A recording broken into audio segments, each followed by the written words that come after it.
지난 한 주 NHL에서는 블록버스터급 트레이드가 연이어 터졌습니다. NHL 팬들을 혼란 속으로 몰아넣었던 23분간의 폭풍, 어떤 뉴스들이 있었는지 알아보겠습니다. NHL 이번 FA 시장에서 최대어로 꼽혔던 템파베이의 스티븐 스탬코스가 예상을 뒤엎고 팀 잔류를 선언했습니다. 스탬코스의 재계약 소식과 더불어서 이번 FA들의 동향을 정리해보겠습니다. 국내 최초, 국내 유일의 아이스하키 팟캐스트 비하인더넷 51회 시작합니다.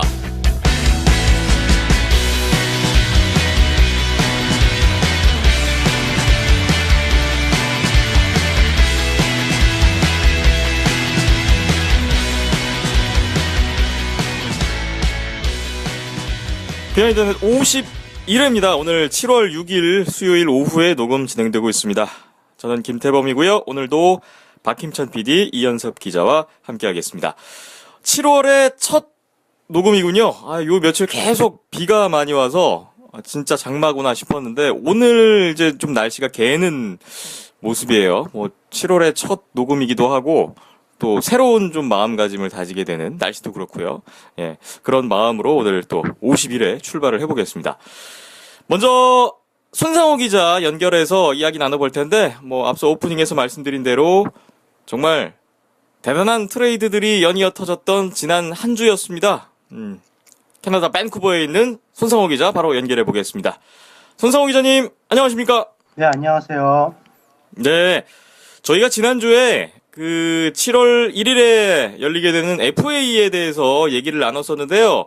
그런데 7월 1일 이전에 NHL에서 정말 블록버스터급 트레이드가 연이어 발표됐다고요? 예, 그쵸. 저희가 방송 녹음을 하지 않습니까? 그 방송 녹음 다음 날이고, 또 방송이 공개되기 한 몇 시간 전에 이렇게 좀 큰 트레이드가 두 건이 연속으로 나오면서 좀 많은 NHL 팬들을 정말 좀 설레게 했었죠. 예. 예, 북미 동부 시간 기준으로 6월 29일 낮 3시 34분부터 23분 간격으로 블록버스터 트레이드 두 건하고 FA 최대어 선수라고 할 수 있는 스탬코스의 재계약 소식이 뻥뻥 터져버리면서 좀 그야말로 좀 난리가 났었습니다. 네, 큰 소식이 연이어 전해지는 긴박한 상황이었는데요. 어떤 트레이드가 있었는지부터 알아볼까요? 네, 공격수는 남아 돌았지만은 수비수가 정말 간절히 필요로 했었던 에드먼턴 오일러스가 주축 공격수라고 할 수 있는 테일러 홀을 뉴저지 데빌스로 트레이드하면서 수비수 아담 랄슨을 받아왔습니다. 처음 테일러 홀하고 아담 랄슨이 트레이드됐다는 소식을 듣고는 에드먼턴이 당연히 뉴저지의 상위 드래프트 픽이나 유망주도 아담 랄슨과 덩달아서 받은 줄 알았는데 1대1 맞트레이드였더라고요. 그래서 저뿐만 아니라 NHL 보는 대부분의 팬들은 이 트레이드 소식을 듣고 정말 깜짝 놀랐을 트레이드였던 것 같아요. 네, 테일러 홀이라고 하면 에드먼턴의 대표적인 공격수인데 테일러 홀을 트레이드 시장에 내놓았다는 게 그것도 1대1 트레이드인데요. 정말 놀랄만 하네요. 네, 사실 에드먼턴이 테일러 홀을 트레이드하면서 수비수를 받아온 것 자체는 그다지 놀랍지 않은 일이긴 해요. 왜냐하면 우선 테일러 홀이 사실 2010년 신인 드래프트에서 전체 1순위 출신이고 6년간 에드먼턴에서 뛰면서 6시즌 동안 무려 3시즌 동안 팀 내 포인트 1위를 차지했었던 선수여가지고 에드먼턴의 프랜차이즈 스타로 키워져왔던 선수인데, 그렇지만 에드먼턴은 지난 몇 년간 괜찮고 젊은 공격수들을 많은데 비해 가지고 걸출한 수비수 영입이 절실했던 팀이에요. 네. 게다가 지난 2년간 팀 내 1, 2라인 센터 역할을 해줄 수 있는 코너 맥데이빗이나 레온 드라이사이트를 드래프트에서 지명했었고, 이번 드래프트에서도 전체 4픽으로 공격수 예시 플루아비를 지명하면서, 그리고 또 FA 최대어 중 하나인 밀란 루치치와도 계약 가능성이 높았었던 그 당시 상황이어가지고 공격수들 남아 돌았던 상황이었었어요, 에드먼튼은. 네, 이번 드래프트에서도 공격수인 플루야비를 뽑았다는 게 좀 변수가 됐을 것 같네요. 네, 변수가 있었을 수도 있죠.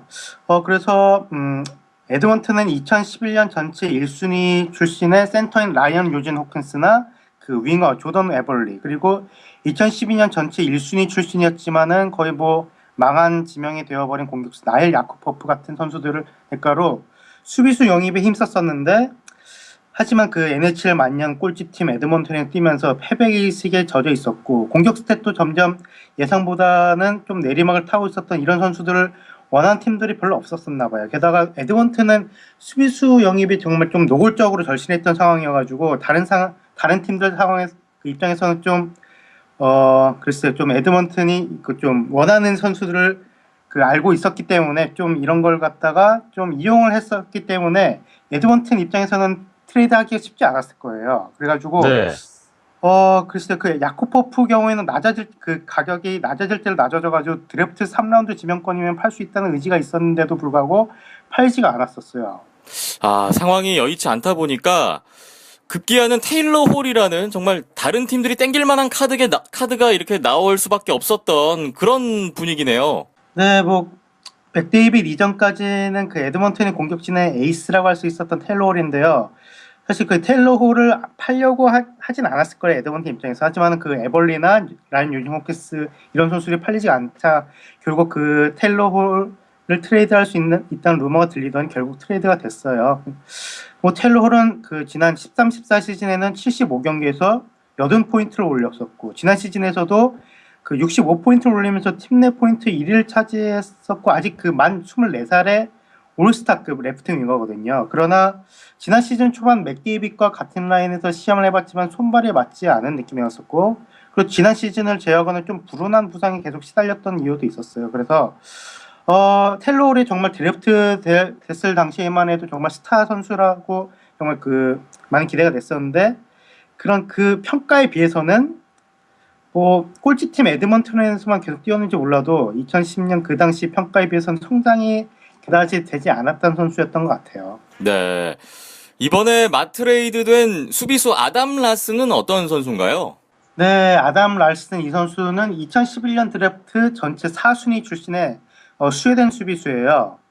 2011년 드래프트 당시 그 당시 에드먼튼이 1픽을 가지고 있었는데 그래서 그 당시에도 수비수 영입이 결실했었기 때문에 에드먼튼이 아담 랄슨을 지명할 가능성도 있었지만은 결국 그 라이언 유진 호킨스를 지명했었던 바 있는데요. 네.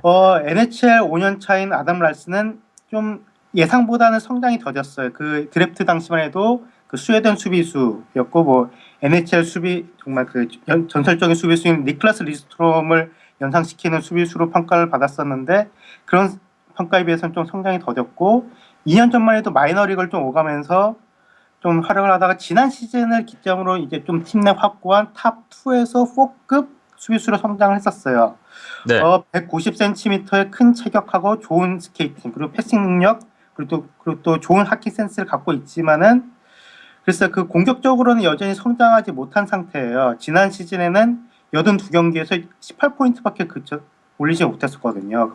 그래서 한마디로 에드먼튼은 그 80포인트 이상 올려줄 수 있는 젊은 공격수를 뭐 앞으로 성장 가능성이 있는 준수하고 젊은 수비수긴 하지만 커리어 하이가 24포인트밖에 안 된 그 좀 수비형 수비수를 하게 된 거여가지고 좀 에드먼튼 입장에서는 글쎄 아쉬울 수밖에 없는 트레이드인 것 같아요. 아, 그렇군요.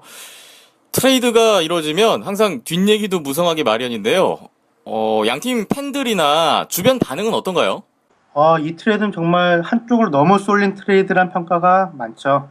우선 에드먼튼 팬들 반응을 보면은 뭐 프랜차이즈 공격수 테일러 홀을 너무 헐값에 팔아서 정말 아쉽긴 하죠. 왜냐하면 그 테일러 홀 정도면 좀 더 준수한 수비수를 받아올 수 있을 거라 생각했는데 아직 좀 성장이 덜 된 그런 아담 라슨이다 보니까요. 하지만은 수비수 영입이 정말 절실했었기 때문에 그 수비수 영입을 위해서는 감수할 수밖에 없다는 반응도 많아요. 그래서 뭐 어차피 에드먼튼에는 뭐 슈퍼스타인 맥데이빗을 더불어가지고 이번 드래프트 4순위는 플루야비도 있고 또 지난 시즌 포텐셜이 터져버린 레온 드라이사이틀 같이 공격수들은 남아 돌아요. 하지만 수비수가 정말 절실한 상황에서 뭐 아담 랄슨을 영입하면서 어느 정도 수비진은 어느 정도 업그레이드 됐던 상황이고요. 그 반면 네.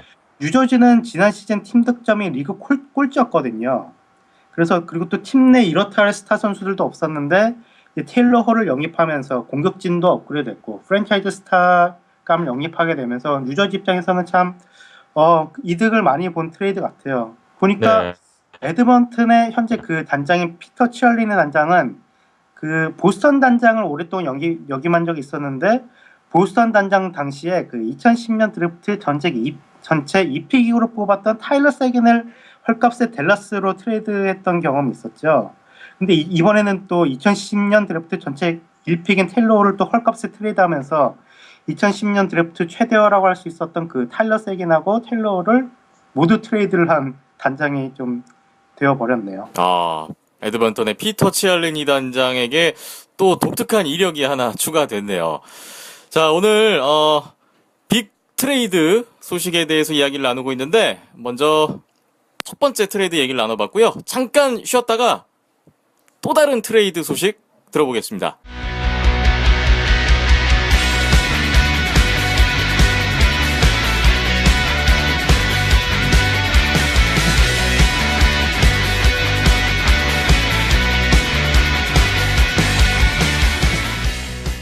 네, NHL 긴박했던 트레이드 소식 이야기 나누고 있는데 테일러 홀과 아담 라슨의 트레이드 먼저 살펴봤고요. 그런데 이 트레이드 직후에 또 하나의 큰 트레이드가 있었다고요? 네, 그렇죠. 테일러 홀이나 아담 라슨 트레이드 그 보도만 해도 정말 좀 많은 NHL 팬들 좀 약간 패닉에 빠뜨리게 했었는데 20분 후에 정확히 20분 후에 더 큰 그 블록버스터 트레이드가 터졌죠. 네. 그 몬트리올하고 내시빌이 각각 팀 내 최고 인기 스타이며 NHL 정상급 수비수를 맞트레이드하게 되는데요. 몬트리올이 PK 수반을 내시빌로 트레이드하면서 내시빌의 주장 셰이 웨버를 영입하게 됐습니다. PK 수반과 셰이 웨버. 정말 이 트레이드도 선수들 네임밸류가 장난이 아닌데요? 네, 정말 역대급 블록버스터 트레이드인 것 같아요. 우선 PK 수반을 말씀드리자면은 수비수임에도 불구하고 엄청난 공격력을 자랑하고 지난 12-13 시즌 최고 수비수상 수상자이고 NHL에서 정말 그 세 손가락에 꼽히는 최고 공격형 수비수로 할 수 있죠. 네. 때론 위험을 즐기면서 다이나믹한 플레잉 스타일로 몬트리올 팬들에게는 정말 큰 사랑을 받았었고 또한 통통 뛰는 성격하고 거침없는 언변으로 기자들에게도 정말 가장 많은 관심을 받던 선수 중 하나였어요. 그리고 또한 작년에는 몬트리올 병원에 무려 $10,000,000를 기부했을 정도로 그 지역사회 봉사에 힘썼던 인물이기도 했고요. 그래서 네. PK 수반은 정말 몬트리올 그 팬들에게 정말 많은 사랑을 받았던 선수인데 그러나 가끔 너무 튀는 성격 때문에 NHL에서 가장 전통이 깊은 몬트리올 구단이 글쎄 좀 수뇌부들이 별로 좋아하지 않는다는 말도 있었고 좀 워낙 좀 튀는 성격 때문에 그 팀 동료들도 별로 그렇게 좋아하지 않는다는 이야기가 있긴 있었어요. 그리고 또한 수비수임에도 불구하고 워낙 공격적인 스타일 때문에 턴오버가 정말 그 좀 많은 선수이기도 했었거든요. 그래서 턴오버가 나오면 상대 팀에게 절호의 찬스를 내주는 것도 자주 있었죠. 그래서 네. 지난 시즌 수반의 턴오버 때문에 심기가 불편해졌던 그 몬트리올의 미셸 테린 감독은 그 남은 그 경기 시간 동안 수반을 벤치에만 두기도 하면서 좀 약간 논란이 있기도 했었고요. 또 현재 그 몬트리올 단장인 마크 벌지맨 단장하고는 두 차례 정도 연봉 협상 때문에 감정이 좀 상했던 적도 있어가지고 글쎄 좀 감독하고 그 단장들이 좀 수반하고 사이가 그렇게 좋지 않았던 거는 사실이었던 것 같아요. 네, PK 수반이 트레이드 대상에까지 오른 데에는 뭐 그런 속사정과 이유가 있었군요. 네, 그렇죠. 그래서 트레이드 일주일 정도 전에는 몬트리올이 수반을 트레이드할 가능성이 높다고 보도가 됐었고, 그래서 에드먼튼 정말 수비수 영입이 절실했었던 에드먼튼의 그 레온 드라이사이틀 플러스 드래프트 전체 4픽을 요구했었다는 루머가 있었어요. 그렇지만 뭐 훗날 그 보도에 따르면 에드먼튼 단장이 오퍼를 거부를 했다는 그런 소식이 들렸었고요. 그리고 밴쿠버의 짐 베닝 단장 역시 인터뷰에서 괜히 PK 수반에게 관심이 있었다고 말했다가 템퍼링으로 그 5만 불 벌금을 먹기도 했었죠. 그러다가 결국 그 벌제빈 단장의 수반 트레이드는 결국 없을 거라고 발표를 했었는데 그 발표 일주일도 지나지 않아서 결국 트레이드가 현실화됐습니다. 네, 참 며칠 가지도 않을 건데 또 그런 발표를 왜 했는지도 모르겠고요. 자, 어쨌든 이번에 그 PK 수반과 맞트레이드된 선수 셰이 웨버에 대해서도 설명을 좀 부탁드립니다. 네, 뭐 셰이 웨버라고 말씀드리자면 정말 그 NHL 대표하는 수비수 중 하나죠. 웨버는 11년간 그 내시빌에서만 뛰어오면서 6년 동안 팀 주장을 맡았었던 내시빌 프레데터스의 최고의 프랜차이즈 스타였죠. 뭐 수비력, 뭐 피지컬 플레이, 그리고 190cm가 넘는 체격뿐만 아니라 뭐 NHL에서 가장 강력한 슈팅 능력을 갖췄다는 평가로 20골 이상 넣은 시즌이 무려 3차례나 되는 수비수예요. 또한 네. 2010년, 2014년 올림픽에서 캐나다 국가대표로 금메달을 2번이나 차지하게 됐었고, 또 지난 시즌에는 링크장 안팎에서 리더십을 보여주는 선수에게 주어지는 그 마크 매시의 리더십상을 수상하게 돼가지고 정말 NHL 대표로 하는 정말 그 리더십이 좋은 수비수 중 하나죠. 진짜 그야말로 이 시대 최고의 수비수라고 할 수 있을 것 같습니다. 그리고 스몰 마켓 팀이라고 할 수 있는 내시빌에서 그 10년 넘게 충성을 다하면서 뛰었기 때문에 내시빌 팬들에게는 정말 가장 많은 사랑을 받던 선수예요. 기자님 말씀을 듣고 보니까 두 선수 모두 소속팀에서 존재감이 정말 컸고 또 인기도 많았던 선수인데 양팀 팬들의 반응이 궁금한데요. 네, 그쵸. 아까 말씀드렸던 그 아담 랄슨하고 텔러 홀 트레이드 때는 에드먼튼 팬들이 정말 많이 좀 울상을 지었던 트레이드였지만 이번 트레이드는 두 팀 팬들 모두 좀 울상이었던 트레이드였던 것 같아요. 그만큼 피케 수반, 쉐이 에버 이 두 선수 역시 모두 원래 소속팀 팬들로부터 정말 많은 사랑을 받았었고 팀 내 최고의 스타였었어요. 네. 그리고 또 두 선수 모두 원래 소속팀에 미치는 영향이 정말 대단했었던 선수였죠. 지난 시즌 NHL 전체 선수들 중에서 아이스 타임이 피케 수바는 전체 5위였고 쉐이 웨버는 전체 9위였을 정도로 그 팀에게 정말 절대적인 그 역할이었고 지난 5년 동안 NHL 수비수 중 그 피케 수반하고 쉐이 웨버가 그 수비수 중 포인트가 3위, 5위를 차지했을 정도로 정말 공격력, 수비력 모두 좋은 선수죠. 네. 사실 이 트레이드의 승자가 누군지 지금 말하기는 쉽지가 않은 것 같아요. 하지만은 제가 그래도 볼 때는 현재로서는 윈윈 트레이드라고 할 수 있을 것 같고, 하지만 미래를 볼 때는 4살 어린 PK 수반을 영입한 내시빌이 좀 더 유리한 트레이드를 한 것 같은 생각도 들어요. 일단 기자님은 내시빌 쪽에 좀 손을 들어주고 계시는데 내시빌이 어떤 이유에서 더 유리하다고 보시는지 좀 더 구체적으로 말씀을 주실 수 있을까요? 우선 웨버 입장에서 말씀드리자면 웨버는 PK 수반에 비해서 좀 다이나믹함은 덜하지만 훨씬 안정적인 수비수이고 조용한 리더 스타일이라고 할 수 있어요. 지난 시즌 몬트리올이 그 10연승 이후로 엄청난 내리막을 탈 때 팀을 좀 잡아줄 리더가 없었던 것이 사실이에요, 몬트리올에는. 그래서 웨버가 팀의 리더 역할을 해주고 또 원래 그 골리 뭐 정상급 골리라고 할 수 있는 캐리 프라이스와 함께 몬트리올의 정말 수비진을 책임질 것 같고 뭐 그렇긴 해요. 그래서 수비력은 좀 강해질 것 같긴 한데 하지만 그 반면에 가뜩이나 공격력이 아쉬운 몬트리올 입장에서는 직접 퍽을 공격진까지 몰고 갈 수 있는 좀 공격형 수비수 PK 수반을 이루면서 뭐 웨버도 사실 공격력이 강한 선수이긴 하지만은 PK 수반보다는 공격력이 좀 약하기 때문에 몬트리올의 공격력은 좀 더 약해지지 않을까 싶어요. 네. 게다가 이제 웨버 나이가 이제 31살 정도인데 이제 30줄에 들어섰기 때문에 좀 내리막을 탄다면 좀 몬트리올 입장에서는 좀 난감할 트레이드일 것 같고요. 예. 그리고 내시빌은 전통적으로 공격력보다는 수비력이 강했던 팀이죠. 그래서 내시빌은 지난 몇 년간 공격력 강화에 힘썼던 팀이에요. 그 결과 트레이드로 제임스 닐, 필립 포스버그, 라이언 조한슨 같이 올스타급 공격수를 영입하면서 공격력이 강해지고 있던 와중에 PK 수반까지 영입하면서 공격력이 정말 팀 역사상 최고 수준에 올랐던 것 같아요. 물론 쉐이 에버의 든든한 수비력하고 리더십은 분명히 그리울 거예요. 하지만은 내시빌에는 또 하나의 리그 정상급 투웨이 수비수인 로만 요시가 있기 때문에 웨버의 공백 막을 수 있을 것 같고요. 예. 또 뭐 PK 수반이 같기 때문에 공격력이 정말 많이 강해질 것 같아요. 그래서 볼 때는 아까도 말씀드렸다시피 좀 4살 어리고 또 공격력이 좀 더 좋은 PK 수반 영입한 내시빌이 좀 더 약간은 더 유리한 트레이드를 하지 않을까 싶어요. 네. 그러니까 이번 트레이드를 보면은 NHL을 보면서 슈퍼스타들이 이렇게 좀 트레이드가 되는 경우는 많지만은 1대1 맞트레이드가 된 것은 그것도 또 같은 포지션의 선수가 트레이드된 것은 거의 본 적이 없는 것 같아요. 그래서 아마 NHL 역사상 가장 큰 1대1 맞트레이드 중 하나가 아닐까 싶어요. 아, 그렇군요. 정말 말씀 주신 대로 블록버스터급 트레이드라고 볼 수 있었던 그 뉴스들이 막 연이어 20분 간격으로 터지면서 정말 6월의 마지막을 뜨겁게 달궜던 것 같습니다. 자, 한편 지난주에 저희가 FA 최대어로 꼽았던 선수의 계약 소식도 있었는데요. 바로 템파베이의 스티븐 스탬코스 선수입니다. 템파베이에 잔류했다고요?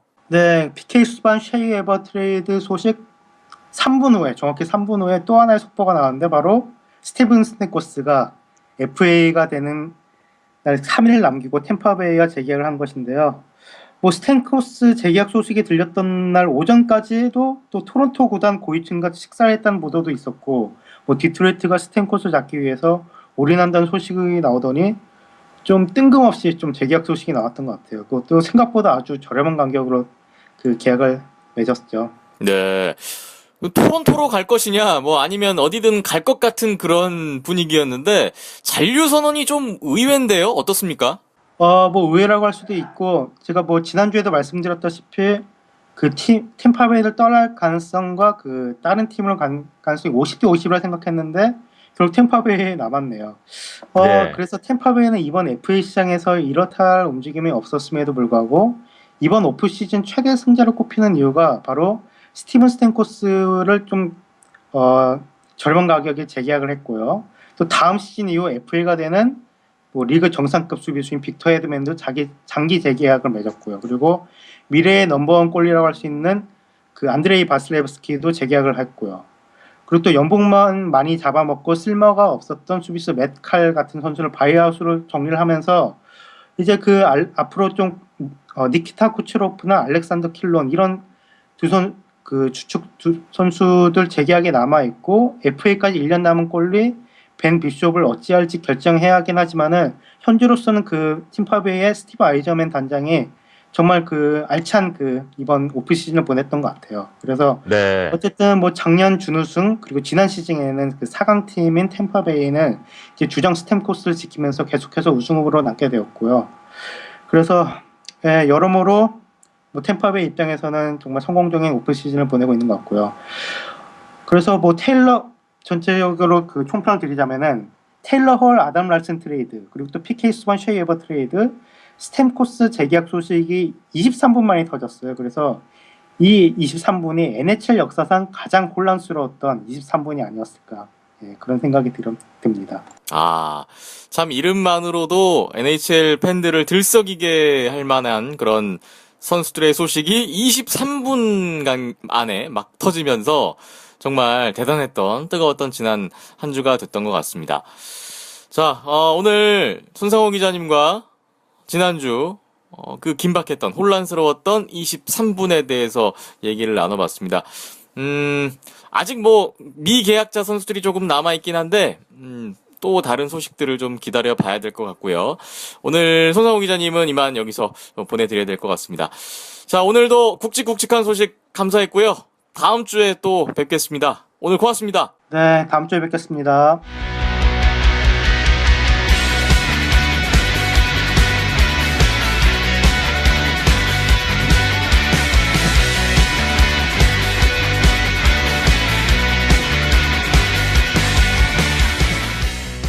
비하인드넷 51회 함께하고 계십니다. 이번엔 이현섭 기자님과 함께 그 밖에 계약 대상자들의 소식 한번 쭉 정리를 해볼까 하는데요.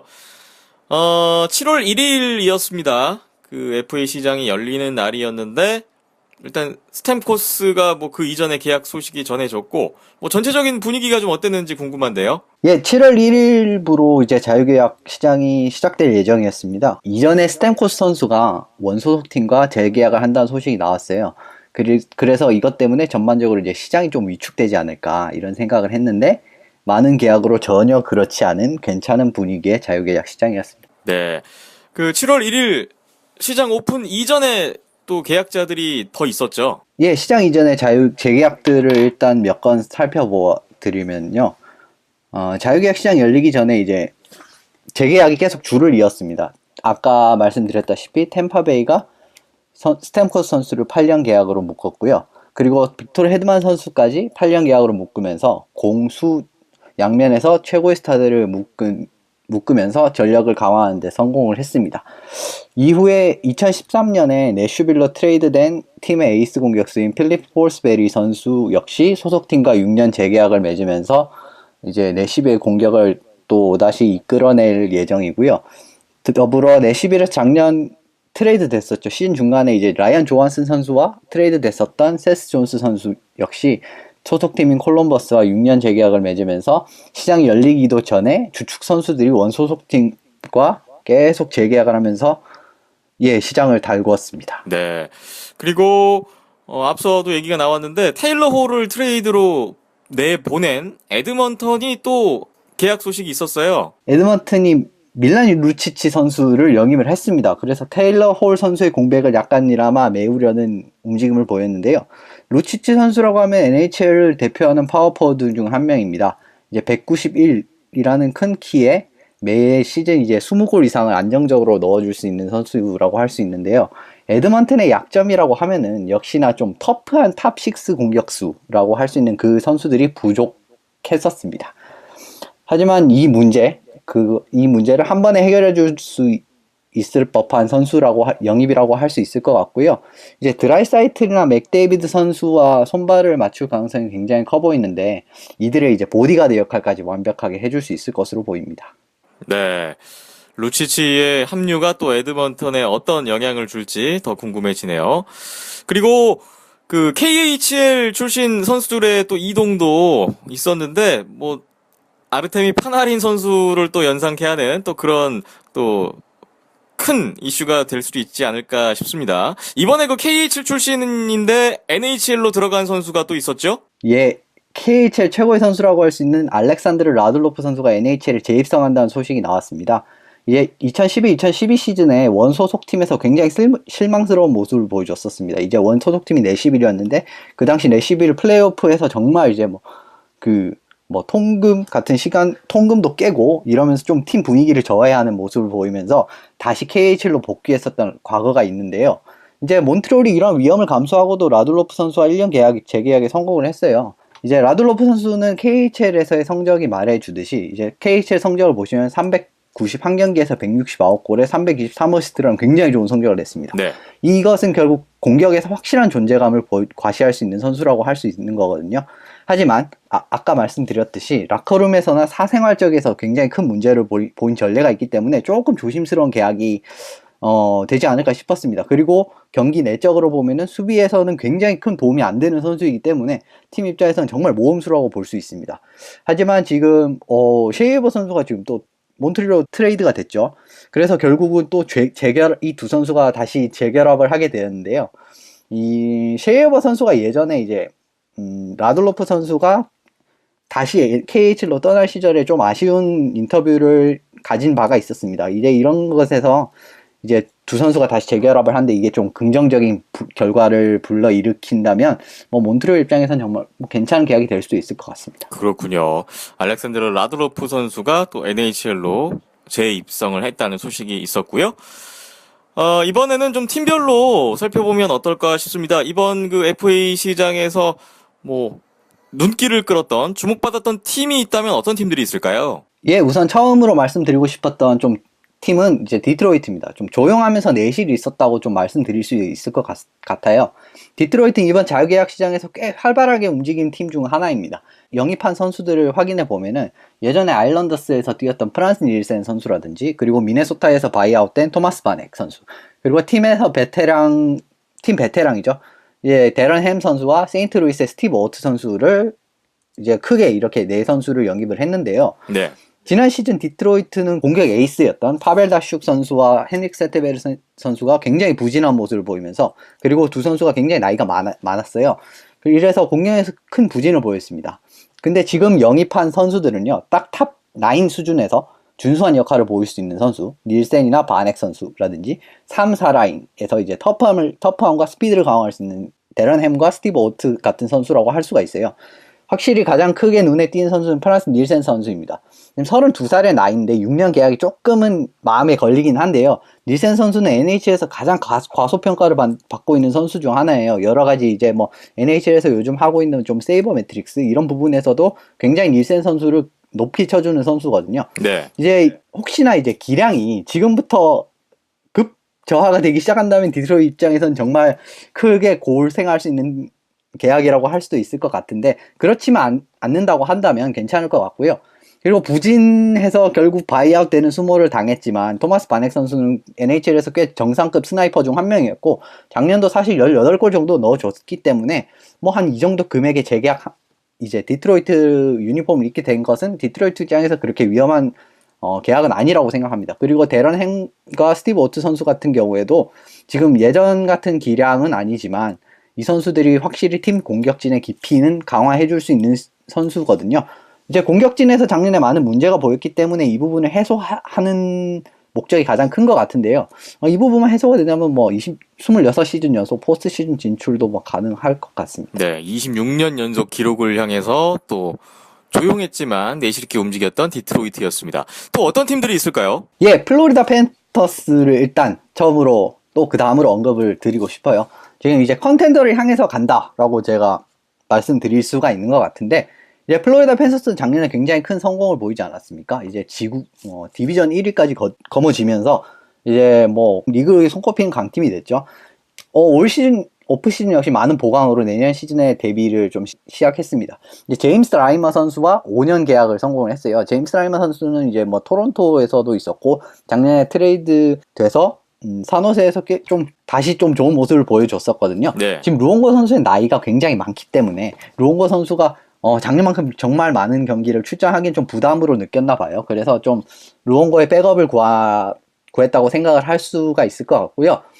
근데 팀에서 이제 오랫동안 활약했었던 브라이언 캠벨 선수가 다시 시카고 행을 택하면서 좀 수비가 약해질 법도 했는데 뭐 오프시즌 자유계약이 열리기 직전에 뭐 키스 앤들 선수를 이제 뉴욕 레인저스에서 데려와서 장기 계약으로 묶은 데다가 작년 댈러스 수비진에서 괜찮은 모습을 보여줬던 제이슨 데머 선수까지 보강을 하면서 수비진 역시 보강을 했습니다. 그리고 지난해 25골을 넣었었던 빈센트 트로책 선수를 또 다시 이제 재계약에 성공을 하면서 작년에 성공을 이제 재현할 준비를 마친 것 같아요. 네. 그리고 뎁스 포워드로 굉장히 유용하게 활용할 수 있을 것 같은 이제 콜튼 시비어 선수나 이제 템파베이에서 뭐 작년에 뭐 사라인 포워드에서 좋은 활약을 보였던 조너슨 마치소 뭐 이런 선수들의 영입 역시 팀에 긍정적으로 작용할 것 같습니다. 그렇군요. 예, 그리고 그 다음으로 살펴본 팀은 샌호제 샤크스입니다. 이제 작년에 파이널에서 고배를 마시지 않았습니까? 아쉽게.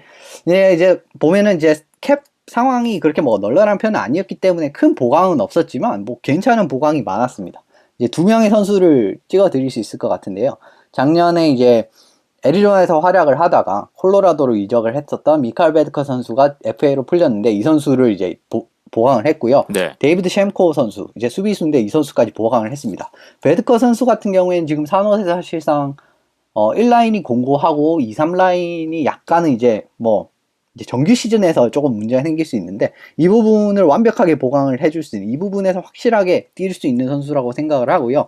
그리고 파이널에 정말 불안했던 이제 로만 폴락 선수가 자유계약으로 나갔는데 이 공백은 작년에 뉴저지에서 정말 좋은 모습을 보였던 데이비드 쉔코 선수로 보강을 하면서 전력 손실을 거의 최소화, 아니 오히려 더 좋아진 것 같아요. 그래서 뭐 내년에도 뭐 큰 문제 없이 샌호제이는 잘하지 않을까 생각합니다. 네. 자, 일단 팀별로 눈에 띄는 뭐 팀들을 좀 살펴봤고, 이번에는 그 눈에 띄는 선수들을 좀 알아본다면 어떤 선수들 얘기를 할 수가 있을까요? 예, 처음으로 말씀드릴 선수는 데이비드 베키스 선수입니다. 오랜 기간 동안 세인트루이스에서 정말 주장으로 몸을 사리지 않는 플레이를 보여줬고, 그리고 굉장히 리더십을 보여줬었던 베키스 선수가 보스턴에 합류를 했어요. 시즌이 종료된 직후에 이제 세인트루이스가 데이비드 베키스 선수와 재계약 의사가 없음을 밝혀서 사실상 이제 이적이 확실시가 되었는데 이렇게 보스턴으로 향하게 되었네요.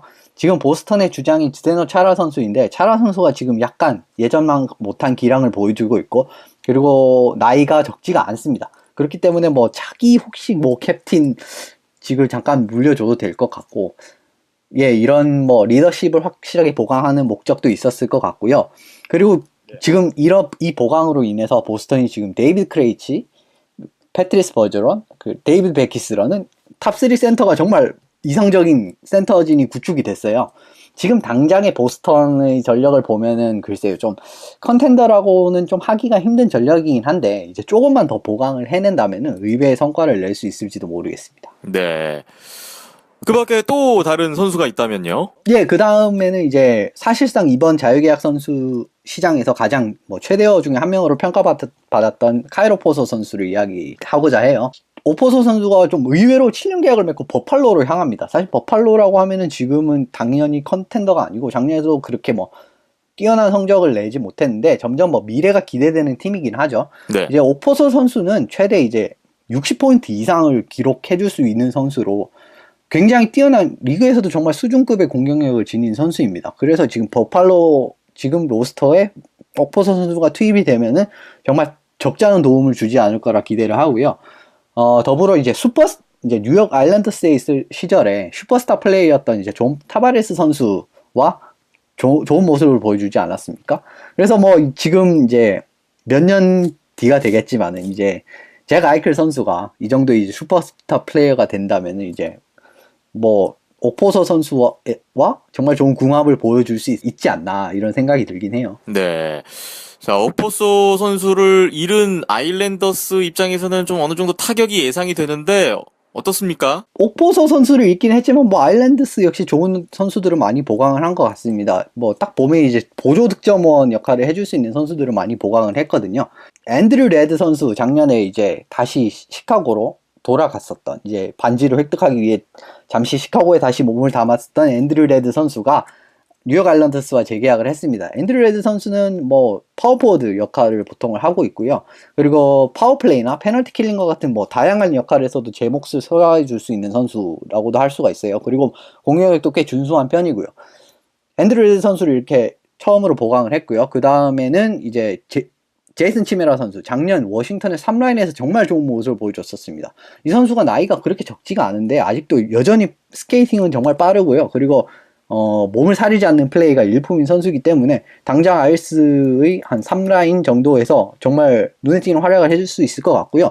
그리고 PA 파랑토 선수를 영입을 했는데 이 선수도 굉장히 좋은 보조 득점원 중에 한 명입니다. 한 40포인트 정도를 기대를 할 수가 있는 선수인데 작년에 토론토에서 그렇게 좋지 않았는데 뭐 뉴욕 아일랜드스에서는 이제 팀 전력이 조금 더 높아진 만큼 좀 더 좋은 모습을 보여주지 않을까 생각을 합니다.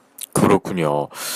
자, 그리고 좀 캐나다 팀들 지난 시즌 어려웠잖아요. 또 그 중에서도 또 손 기자님이 좋아하시는 팀이기도 하지만 또 많은 팬들을 보유하고 있는 밴쿠버 커넉스인데요. 밴쿠버 커넉스도 이번에 어떤 움직임을 보였는지 궁금한데요. 예, 밴쿠버 이야기 말씀드리면 조금은 이번 사실상 좀 뭐 승패자를 가리자 보면 좀 밴쿠버가 약간은 패자의 느낌이 들긴 들어요. 지금까지의 이제 구단의 운영 같은 걸 보고 여러 가지를 보면 좀 밴쿠버가 이제 다시금 옛날 2000년대 후반에 그런 다시 강팀의 면모를 되찾기는 약간은 좀 의문이 좀 드는데요. 밴쿠버는 일단 루이 에릭손 선수, 보스턴에 있었던 윙어죠. 근데 이제 이 선수와 6년 계약에 합의를 하면서 세딘 형제 윙어 이제 다른 한 명 윙어 적임자를 이제 구한 것 같습니다. 이 선수가 스웨덴 선수이기도 하고요. 그래서 뭐 커뮤니케이션에도 문제가 없을 것 같고, 그리고 기량도 굉장히 뛰어난 선수이기 때문에 윙어의 적임자로 정말 적임자라고 생각을 하고요. 네. 보스턴 시즌이 좀 부진했습니다. 이제 보스턴으로 이적한 뒤에 좀 부진했는데, 그래도 이제 보스턴 마지막 시즌이었던 작년 시즌에 30골 득점을 하면서 재기량을 찾은 모습이 이번 계약에 많이 반영이 된 것으로 보입니다. 그리고 밴쿠버의 수비수였던 댄 해뮤스 선수가 댈러스와 계약을 맺고 댈러스로 떠났습니다. 이제 전 밴쿠버 선수라고 할 수가 있죠. 이 선수가 뭐 구설수에 많이 오르긴 했습니다만 뭐 중요할 때 좀 실수를 한다든가 이런 모습을 보였기 때문에 좀 뭐 구설수에 오르고 뭐 약간 포화를 받은 적도 있어요. 언론의 포화를 받은 적도 있는데 항상 20분 이상의 아이스 타임을 기록을 할 수 있고 그리고 준수한 수비 능력을 지니고 있는 선수였는데 이 선수를 그냥 보낸 거나 다름이 없습니다. 사실상 컨텐더급, 이제 작년 기준으로 생각을 해보시면은 이제 컨텐더급이 이 정도 수비수를 좀 데리고 오고 싶어 해요. 트레이드 데드라인 때 좀 수비진을 강화하기 위해서. 근데 여기서 왜 다른 팀, 분명히 오퍼가 왔을 텐데, 여기서 왜 다른 팀에게 그냥 사실상 이렇게 받는 거라면 그냥 아무것도 안 받을 바에는 뭐 7라운드라도 뭐 6라운드라도 이렇게 받고 넘기는 게 낫지 않습니까? 근데 이런 선택을 하지 않은 게 좀 큰 의문점이 들긴 듭니다. 밴쿠버가 약간은 구단 운영 부분에서 약간 좀 실망스러운 모습을 좀 보이고 있는 것 같습니다. 네. 그리고 해뮤스 선수를 조금 이야기 더 하자면은 지금 댈러스로 갔는데요. 댈러스가 지금 수비 선수들이 좀 이탈이 많은 편인데 수비의 안정감을 키우는데 꽤 큰 도움을 주지 않을까 생각을 합니다. 네. 참 밴쿠버가 드래프트에서도 뭐 크게 그렇게 만족스럽다고 보기는 좀 어렵다는 얘기도 나왔었는데 이번 FA 시장에서의 움직임도 그다지 썩 좋아 보이지만은 않는 게 사실인 것 같습니다. 자, FA 시장 계약 소식들 쭉 정리를 해보고 있는데요. 그 밖에 뭐 추가적으로 전해주실 소식이 있다면 어떤 소식들이 있었을까요? 뭐 좀 네임밸류가 있는 선수들을 좀 살펴보시면 플로리다 이제 브라이언 캠벨 선수 다시 시카고 유니폼을 입었습니다. 2010년 이제 시카고가 우승을 할 당시에 멤버이기도 했고, 근데 이 당시에 이제 셀러리 캡에 정말 빡빡한 상황이 있었기 때문에 캠벨 선수를 울며 겨자 먹기 식으로 트레이드를 할 수밖에 없었는데요. 이제 다시 이제 시카고에 컴백을 하게 됐습니다. 시카고 입장에서 이제 이 캠벨 선수의 영입이 정말 좋은 점은요. 아직도 여전히 캠벨 선수는 뭐 탑4, 어쩌면 그 이상의 활약을 보여줄 수도 있는 선수예요. 네. 근데 정말 낮은 금액의 계약을 했습니다. 제가 듣기로는 1년에 200만 달러 정도 수준으로 계약을 했다고 들었는데, 근데 이게 또 정말 재밌는 점이 본인이 시카고에 돌아오고 싶어 했던 열망이 좀 보였습니다. 네. 그 이유가 뭐냐면 플로리다가 연평균 550만 달러 정도의 재계약을 하고 싶었다고 해요. 캠벨 선수와. 정말 2배 이상 차이가 나는 금액이지 않습니까? 근데 이것을 거부하고 이제 선수 생활의 끝자락을 향하는 이제 캠벨 선수가 정말 시카고에서 한 번 더 우승을 해보고 싶은 열의가 반영된 계약이라고 할 수 있을 것 같습니다.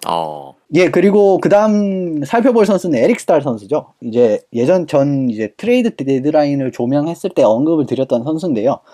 그 이후에 뉴욕 레인저스에서 정말 최악의 모습을 보이고 2라인 센터가 아니고 3라인 센터 역할도 제대로 못하는 모습을 보이면서 실망스러운 모습을 보였습니다. 당초에 기대감이 컸기 때문일까요? 그래서 레인저스도 이 선수를 잡을 이유가 없다고 생각을 해서 그냥 놔준 것 같고요. 그 결과 이제 미네소타로 향하게 되었는데, 작년에 사실상 거의 한 800만 달러 이상을 받았던 선수가 미네소타와 재계약을 하는데 지금 350만 달러 정도밖에 받지 못하는, 이제 큰 폭으로 이제 연봉이 줄어들게 되는 좀 수모를 당하면서 다시 미네소타로 향했는데, 뭐 전반적인 기량은 뛰어난 선수이기 때문에 미네소타에서 뭐 먹튀 소리를 듣지는 않을 것 같습니다. 네. 예, 이제 마지막으로 이제 아직까지 시장에 이제 남아있는 선수들이 있어요. 지난해 애너하임으로 트레이드 됐던 이제 브랜든 피리 선수가 아직까지 자유계약 시장에 남아있고, 이제 캘거리에서 댈러스로 작년에 넘어와서 댈러스의 이제 포스트 시즌에 좋은 활약을 보여줬던 크리스 러셀 선수 역시 남아있고, 플로리다 이리 후들레르 선수도 남아있습니다. 근데 이 선수가 좀 남아있을지는 아직까지 좀 놀라웠는데요. 이 선수도 확실한 기량이 충분한 선수고, 이제 뭐 보조 득점원으로 정말 좋은 활약을 보여줄 수 있는 선수인데, 아직까지도 팀을 못 찾았다는 게 좀 의문스럽긴 한데, 아무튼 아직 남아있네요. 그리고 밴쿠버의 라딘 브라바타 선수, 세딘 형제의 윙어이기도 했는데, 결국 이제 팀을 구하고 있는 것 같습니다. 네. 미계약자들의 소식이 뭐 곧 들릴 것 같은데, 또 시간이 흐르면서 어떤 선수가 어느 팀으로 가게 되는지 또 기다려 보겠습니다. 자, 오늘 51회였는데 NHL 빅 트레이드 소식부터 시작해서 FA 선수들의 계약 소식들을 쭉 정리해보는 시간으로 꾸며봤습니다. 저희 온더스포츠.tv 온더스포츠 홈페이지고요. 페이스북 온더스포츠, 유튜브 온더스포츠, 팟빵, 아이튠스, 그리고 네이버 스포츠 라디오와 TV캐스트에 또 더 많은 또 다른 정보들이 있습니다. 많은 방문과 성원을 부탁드리겠고요. 오늘 51회는 여기서 이만 마무리하겠습니다. 이현숙 기자, 또 손상호 기자, 박김찬 PD 모두 고생 많으셨고요. 저는 김태범이었습니다. 함께해 주신 여러분 고맙습니다.